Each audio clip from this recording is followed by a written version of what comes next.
আসসালামু আলাইকুম প্রিয় দর্শক, আজকে ফেব্রুয়ারি ৯ তারিখ, ১২ তারিখে নির্বাচন, মাঝে মাত্র ২ দিন, ১০ এবং ১১। ১১ হবে না, ধরেন ১০ তারিখ, কারণ ১১ তারিখে তো নির্বাচনী প্রচারণা বন্ধ হয়ে যাবে, ২৪ ঘন্টা আগে তো বন্ধ হয়ে যায়। তো সেই সময় তো আমরাও হয়তো তেমন কিছু কথা বলতে পারবো না, কারণ আমার এই কথা যদি কোনো না কোনো দলের পক্ষে অথবা বিপক্ষে যায়, সেটাও আসলে আইনগতভাবে ঠিক হবে না।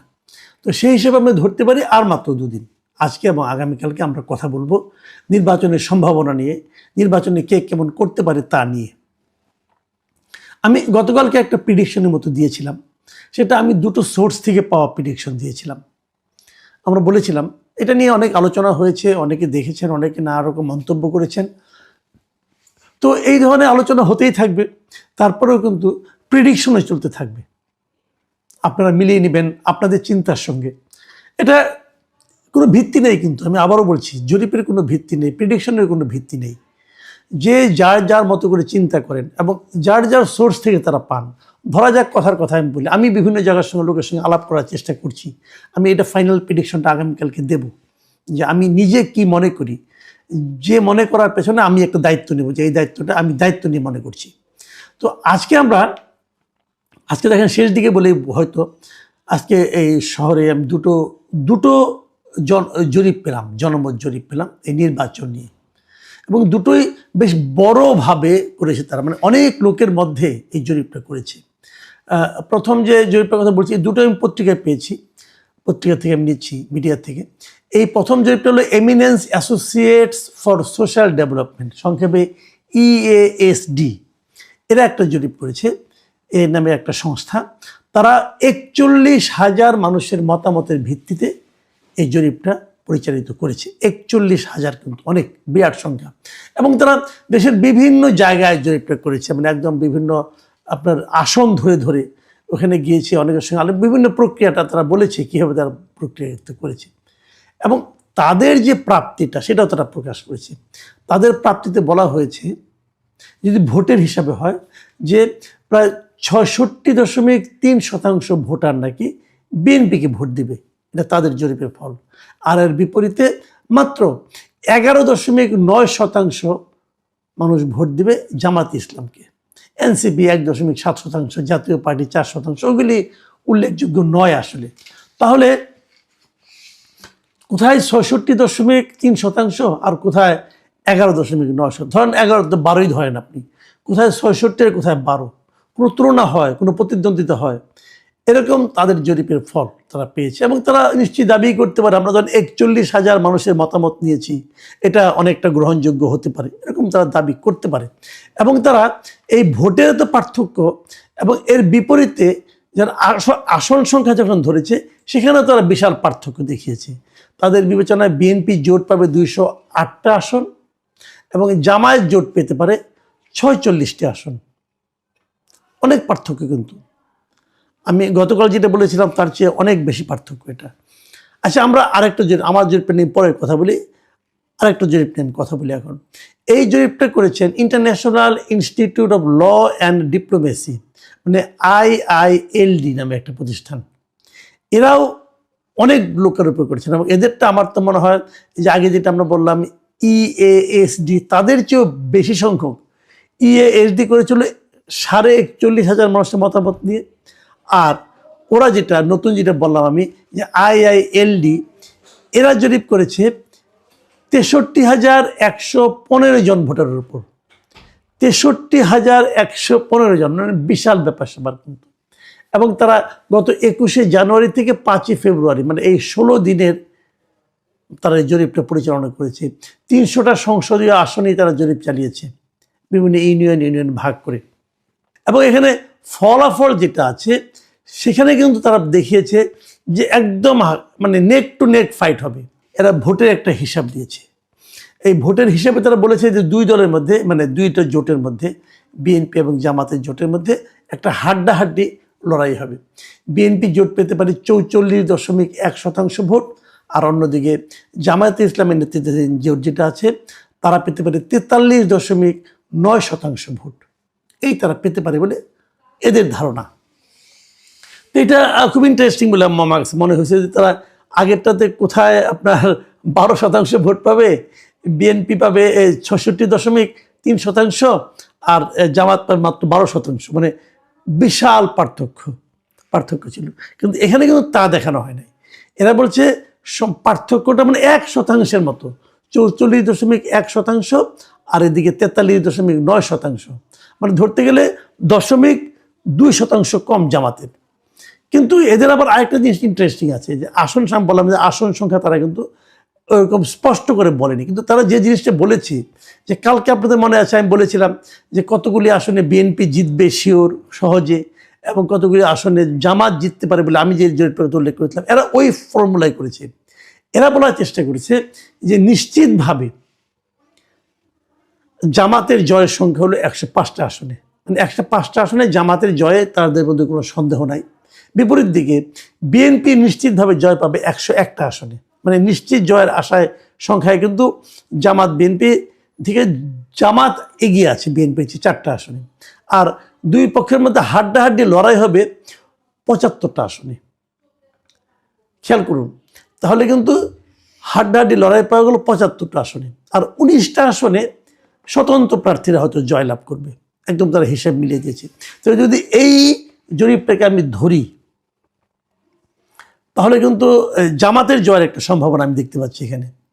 আপনার মনে আছে ওনারা বলেছেন যে জামাতের নিশ্চিত আসন হলো 105টা, আর গতকালকে আমি বলেছিলাম যে জামাতের নিশ্চিত আসন হচ্ছে 51টা, মানে অনেক পার্থক্য কিন্তু। আর গতকালকে আমি বলেছিলাম আমি যে জরিপটা দিয়েছিলাম একটা পত্রিকার রেফারেন্স, নিশ্চয়ই মনে আছে আপনাদের, সেই রেফারেন্সে ওরা বলেছিল যে বিএনপি নিশ্চিত জিতবে 88টায়, আর এদের জরিপে দেখা যাচ্ছে বিএনপি নিশ্চিত জিতবে 101টা আসনে। আর হাড্ডাহাড্ডি লড়াই আমি বলেছিলাম 132টা আসনে, আর এরা হাড্ডাহাড্ডি লড়াই করাচ্ছে 75টা আসনে। তো দেখেন, আমি 3টা জরিপের কথা বললাম, আপনি যদি 3টাই বিশ্বাস করতে চান তাহলে তো আপনার মাথা খারাপ হয়ে যাবে। আমি গতকালকে 2টো জরিপ দিয়েছিলাম, একটা আমি বাদ রাখছি, আমি আর একটা পত্রিকার একটা হিসাব দিয়েছিলাম, ওটা আমি বললাম শেষে।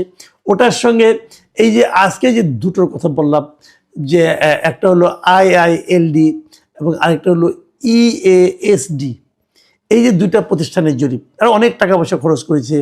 একটাতে প্রায় 64,000 লোক, একটাতে 41,000 লোক, এত লোককে কথা বলেছে।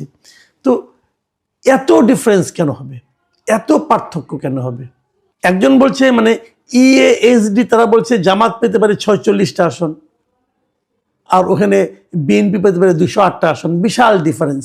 আর পরেরটায় দেখা যাচ্ছে যে জামাতেরই বরং একটু বেটার হচ্ছে অবস্থানটা, মানে 105টা আর 101টা নিশ্চিত, আর হাড্ডাহাড্ডি 75। তো যোগ করলে 75 যদি অর্ধেক ধরি, তত জামাতে এগিয়ে যাচ্ছে। তো এই যে ডিফারেন্স, এটা কেন?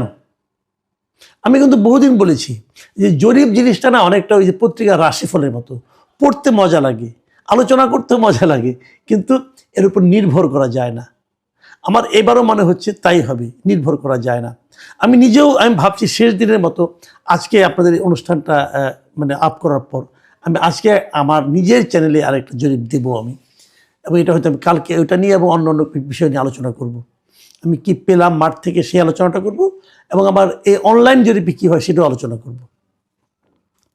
তো এই যে জরিপের এত পার্থক্যটা হচ্ছে, এখন এখানে কিন্তু অনেকে ভাবতে পারেন যে কোন প্ল্যাটফর্মে হচ্ছে এটা ইম্পর্টেন্ট, অথবা কারা করছে এটা ইম্পর্টেন্ট, কারোর দ্বারা প্রভাবিত হয়ে করছে কিনা এটাও একটা জরুরি ব্যাপার।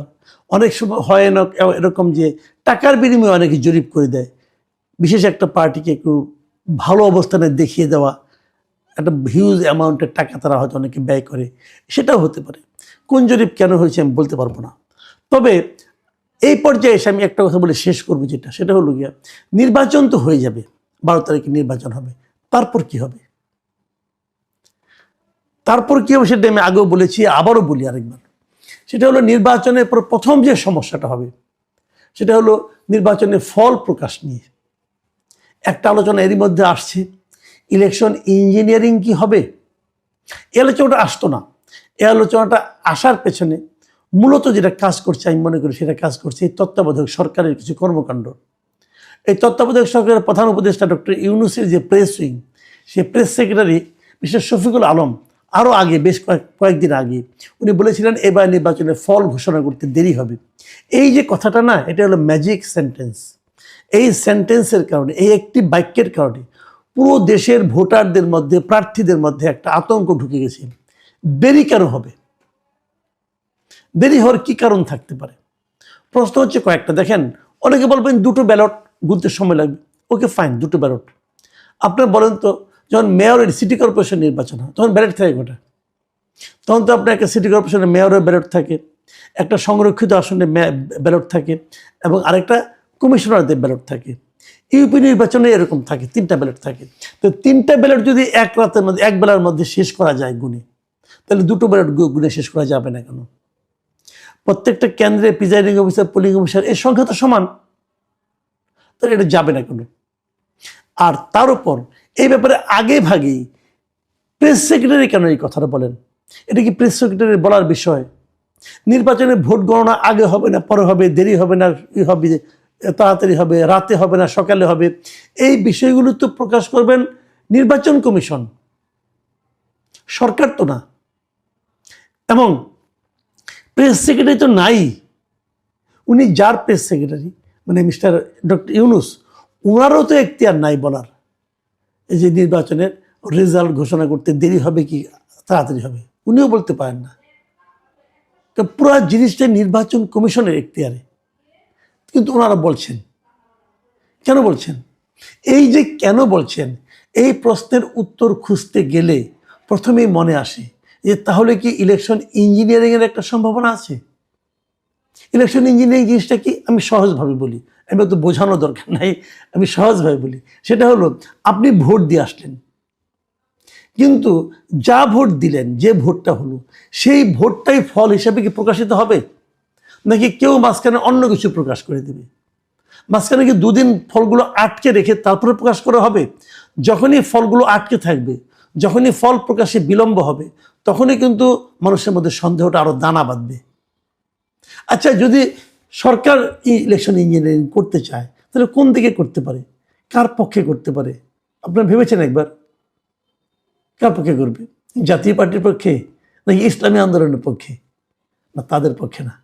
সম্ভাব্য দিক হলো কি, সন্দেহের তালিকা যারা থাকে, এটা হলো জামাতে ইসলাম, এনসিপি, এদের প্রতি এই সরকারের একটা বিশেষ, মানে আপনার এক ধরনের ভালোবাসা প্রকাশিত এরই মধ্যে।